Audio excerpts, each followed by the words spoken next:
Um sacramento maravilhoso e essencial para a nossa vida cristã é o sacramento da confissão, que a igreja chama também de penitência. Penitência no sentido de mudar de vida, de conversão, né? Mas que o povo normalmente chama de confissão. Por quê? Porque nós vamos ao sacerdote para confessar os nossos pecados. E por que que Deus quer assim? Por que a igreja quer assim? Porque o Cristo instituiu o sacramento desta forma. Na primeira vez que Jesus apareceu para os apóstolos, todos reunidos, no domingo da ressurreição, você pode conferir isso lá no Evangelho de São João, no capítulo 20, versículo 22. Jesus apareceu no cenáculo com as portas fechadas, saudou os apóstolos: a paz esteja convosco. 3 vezes: a paz esteja convosco. Depois Jesus disse para eles, veja, foi a primeira coisa que Jesus fez depois que ele ressuscitou. Note bem isso. Foi a primeira providência que Jesus tomou.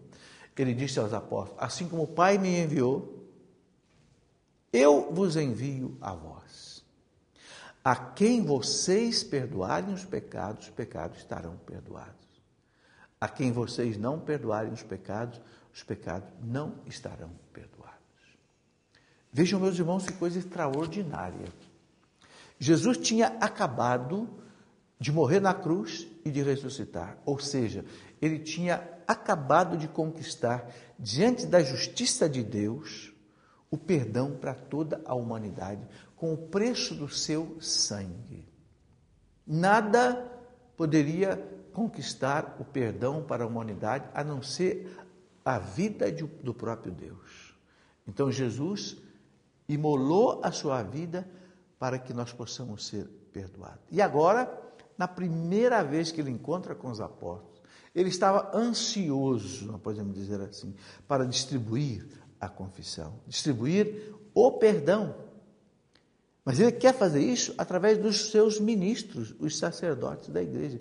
Por isso que ele diz: a quem vocês perdoarem os pecados estarão perdoados. É por isso que a igreja exige que quando a gente comete um pecado grave, um pecado que a igreja chama de mortal. Mortal por quê? Porque mata a vida da graça na nossa alma.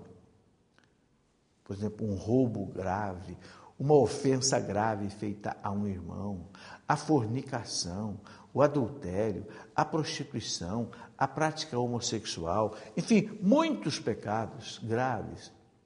Para que a pessoa seja perdoada e possa comungar, receber a Eucaristia, ela precisa então se confessar com o sacerdote. E não tenha medo, não tenha receio. É melhor você se confessar com um sacerdote de Deus, que é pecador como você, do que você confessar diretamente com o próprio Deus, que não tem pecado. Ou você confessar com um anjo que não tem pecado. Quando Jesus instituiu o sacramento da confissão, ele foi misericordioso. Ele colocou um confessor que é fraco como a gente e que por isso entende a nossa miséria. Nunca na minha vida eu fui maltratado numa confissão. Pelo contrário, sempre eu fui acolhido nos braços do sacerdote, na misericórdia da igreja, como se fosse nos braços de Cristo. Então muitas pessoas ficam com medo, com vergonha. O que o padre vai achar de mim? Não vai achar nada. O padre está, como nós costumamos dizer, careca de saber tudo isso que você vai contar. Os ouvidos do padre já estão cheios de ouvir pecados.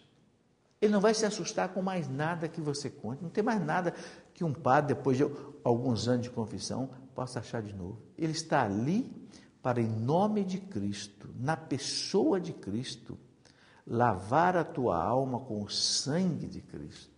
Você já pensou que coisa extraordinária? Mas, infelizmente, muitas vezes, nós desprezamos isso. Nós achamos que não vale a pena, ou ficamos com receio, e tem gente que fica aí 1 ano, 2 anos, 10 anos, 20 anos sem se confessar, correndo o risco de morrer em pecado mortal e de repente perder até a salvação. Não, por isso, meus irmãos, a igreja nos obriga a confessar e a receber a Eucaristia, no mínimo 1 vez por ano. no mínimo. Claro que isso é muito pouco. Eu penso que o ideal seja que você faça uma confissão uma vez por mês, para que você lembre dos seus pecados. Porque se passar muito tempo sem você se confessar, você acaba esquecendo os seus pecados. Você vai chegar diante do sacerdote e não vai poder fazer uma boa confissão. E nunca minta para o sacerdote. Nunca esconda um pecado. Se você esquecer, esqueceu. Deus perdoa aquele pecado que você esqueceu de confessar. Mas Deus não perdoa aquele pecado que você propositalmente escondeu do sacerdote. É melhor não confessar do que confessar mal. Mas vá se confessar, para que Deus lave a sua alma com o sangue de Cristo.